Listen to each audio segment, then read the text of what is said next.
Baik, terima kasih atas kesempatan yang telah diberikan kepada kelompok SDD kami. Dan di sini perkenalkan saya Nimaya Studio Paramita dengan 3 digit NIM terakhir yang akan memandu presentasi pada hari ini. Sebelum kita memulai presentasi dengan judul Student Project Etika Penelitian dalam Pengembangan Vaksin dan Terapi Terkait Penanganan COVID-19, izinkanlah kami untuk memperkenalkan diri terlebih dahulu. Next.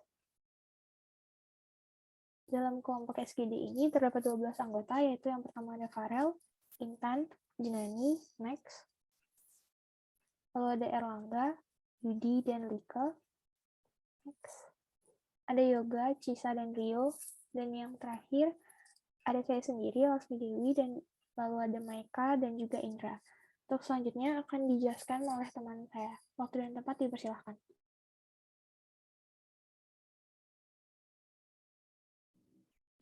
Baik, terima kasih atas waktunya. Perkenalkan saya Jenani dengan 3 digit terakhir yaitu 213. Di sini saya akan menjelaskan mengenai latar belakang, di mana seperti yang telah kita ketahui sebelumnya, COVID-19 ini merupakan penyakit yang disebabkan oleh infeksi coronavirus yang ditemukan pada 2019 dan dikenal dengan SARS-CoV-2 atau Severe Acute Respiratory Syndrome Coronavirus. Lalu untuk virus COVID-19 ini apabila memasuki saluran pernapasan manusia maka akan mengakibatkan kerusakan pada alveoli paru yang artinya juga dapat menyebabkan kegagalan jalan nafas.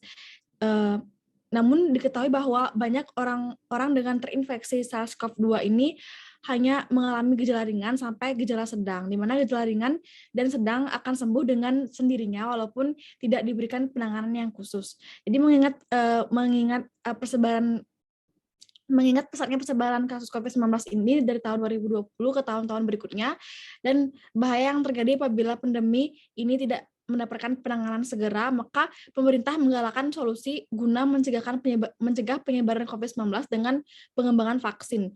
Jadi untuk vaksin COVID-19 ini yang harus mengutamakan etika dalam melakukan penelitian agar dapat memberikan hasil yang maksimal dalam pencegahan pandemi yang menghantui dunia, menjadi latar belakang bagi penulis untuk mengkaji terkait etika penelitian dalam pengembangan vaksin dan terapi terkait penanganan COVID-19. Baik, sekian dari saya akan dilanjutkan oleh teman saya.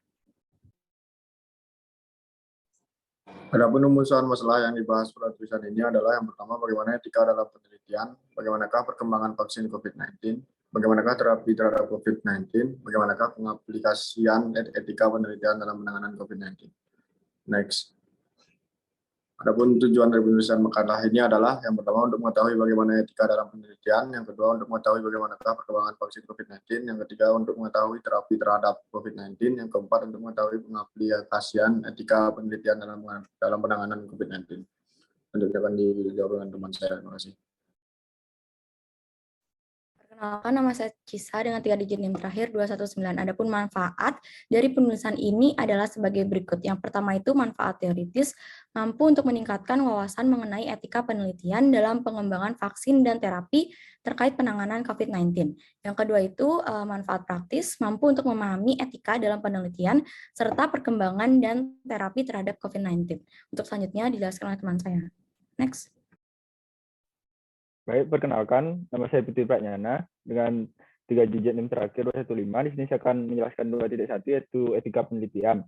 Etik mempunyai beberapa pengertian, salah satunya etik adalah norma moralitas yang berlaku untuk suatu kelompok masyarakat atau komunitas tertentu.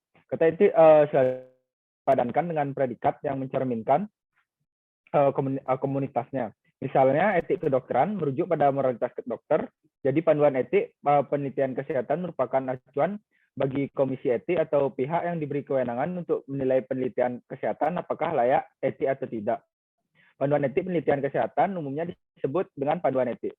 Panduan etik lebih bersifat spesifik digunakan sebagai rujukan dalam bersikap dan berperilaku etik. Pembatasan ranah yang diatur berdasarkan dimensi moralitas yang diatur, misalnya keharusan untuk memperlakukan subjek dengan adil atau gabungan keduanya. Misalnya kewajiban sponsor untuk memberdayakan subjek atau populasi dalam memanfaatkan kegiatan atau hasil penelitian. Dapat dimengerti sejalan dengan meluas dan mendalamnya kegiatan pendidikan kesehatan, panduan etik yang dibutuhkan menjadi semakin meluas dan mendalam.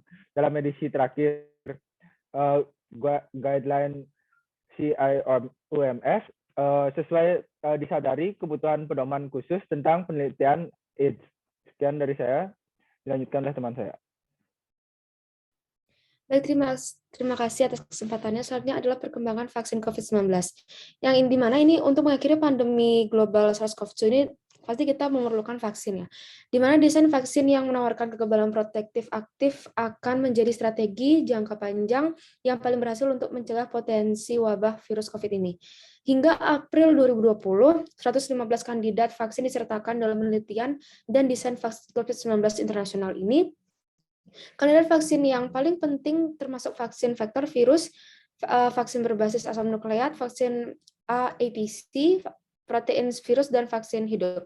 Nah, di antara semua vaksin dalam proses uji klinis ini sebagai opsi untuk SARS-CoV-2 ini, vaksin berbasis RNA tampaknya lebih efektif daripada vaksin lain karena sejumlah besar vaksin dapat dikembangkan dengan anggaran rendah. Meskipun tidak berbahaya dalam uji klinis, respon imun yang disebabkan oleh antigen yang produksinya dirangsang oleh vaksin berbasis RNA ini lebih rendah daripada yang berdeteksi pada model hewan.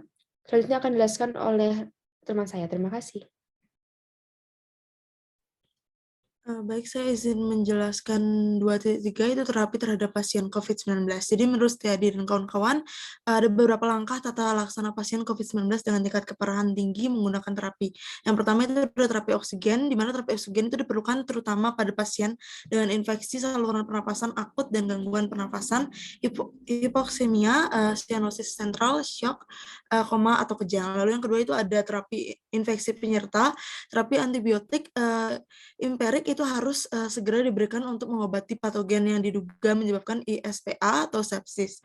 Jadi mempertimbangkan bahwa pneumonia dengan berbagai tingkat keparahan merupakan manifestasi klinis yang sering menyebabkan perlunya rawat inap dan tidak semua rumah sakit memiliki pedoman pengelolaan pengobatan pneumonia.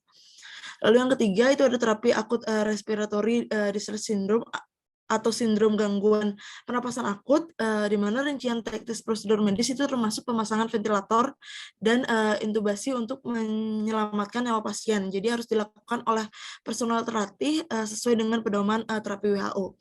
Kemudian terapi cairan yang direkomendasikan untuk pasien tanpa hipoperfusi jaringan adalah terapi cairan konservatif sesuai dengan protokol masing-masing rumah sakit. Sekian dari saya, dilanjutkan oleh rekan saya. Terima kasih. Baik, sebelumnya terima kasih atas waktunya. Saya mohon izin untuk melanjutkan. Sedangkan menurut pedoman tata laksana COVID-19 edisi keempat pada tahun 2022, terapi atau tindakan tambahan lainnya adalah sebagai berikut. Yang pertama, Janus kinase inhibitor baricitinib adalah salah satu obat penghambat Janus kinase. Opsi perawatan ini direkomendasikan pada kasus COVID-19 yang parah atau kritis. Yang kedua, ada intravenous immunoglobulin. Terapi ini menjadi pilihan terapi alternatif, terutama pada kasus COVID-19 yang parah. Karena tidak banyak penelitian tentang terapi ini pada COVID-19 dan uji klinis yang ada umumnya menggunakan sampel yang kecil dan juga tidak banyak ditinjau. Kemudian yang ketiga, bronkoskopi. Bronkoskopi merupakan salah satu tindakan di bidang pernafasan yang dibatasi penggunaannya. Mengingat COVID-19 merupakan penyakit yang sangat menular, sehingga bronkoskopi belum menjadi rekomendasi standar untuk diagnosis pneumonia. Baik, sekian dari saya. Selanjutnya akan dilanjutkan oleh teman saya.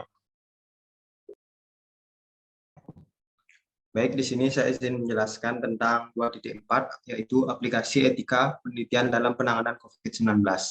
Berbagai definisi yang kita dengar saat ini, baik di media massa maupun media sosial, sebenarnya merupakan istilah baku yang digunakan dalam Undang-Undang Nomor 6 Tahun 2018. Untuk isinya bisa dilihat pada slide berikut. Selain karantina kesehatan, berbagai upaya promotif preventif juga dilaksanakan oleh pelayanan primer, diantaranya adalah sosialisasi tentang penyakit COVID-19 yang mudah dipahami masyarakat awam, sosialisasi tentang transmisi penularan COVID-19 secara umum dan risiko penularan yang memungkinkan terjadi di berbagai tatanan, baik rumah, tempat kerja, sekolah, tempat-tempat umum, fasilitas publik, dan sebagainya. Dilanjutkan oleh teman saya. Terima kasih. Baik, di sini saya akan melanjutkan. Selain itu, terdapat peran khusus Puskesmas pada manajemen bencana khususnya pada fase tanggap darurat dan bantuan darurat bidang kesehatan pada COVID-19 ini. Hal ini diatur dalam 11 poin di bawah ini. Silakan dibaca. Baik, selanjutnya akan dijelaskan oleh teman saya. Baik, perkenalkan nama saya Erlangga dengan 3 digit yang terakhir 214.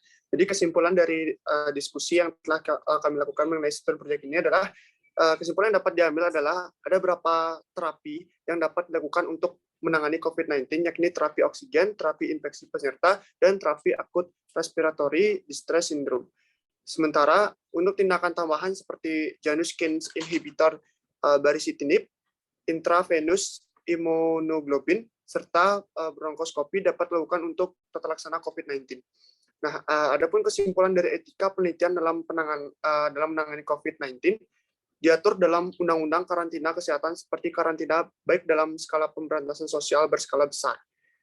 Lalu tindakan preventif lain seperti melakukan sosialisasi mengenai cara mencegah penularan penyakit, mencuci tangan dan sebagainya melalui berbagai media. Salah satunya dengan memanfaatkan penggunaan media sosial dan menghindari berita hoax, serta memperhatikan penggunaan alat perlindungan diri dan taat pada protokol kesehatan untuk melindungi diri dan orang lain dari COVID-19.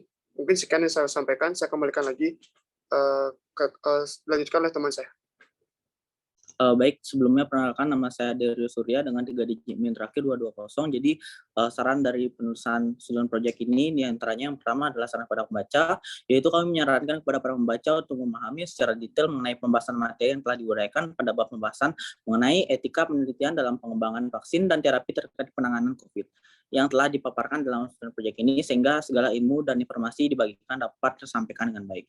Kemudian yang kedua adalah saran bagi pihak kampus, yaitu pada pihak kampus kami menyarankan agar student project ini dapat mendapat kesempatan untuk dipublish dengan perantara media yang tepat agar dapat bermanfaat bagi mahasiswa lainnya, terutama bagi mahasiswa Fakultas Kedokteran Universitas Udayana. Baik, sekian saya dilanjutkan oleh yang teman saya.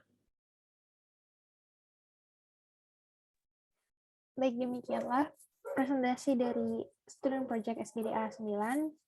Kami mohon maaf apabila ada kesalahan kata, baik itu disengaja maupun tidak sengaja. Akhir kata kami berterima kasih.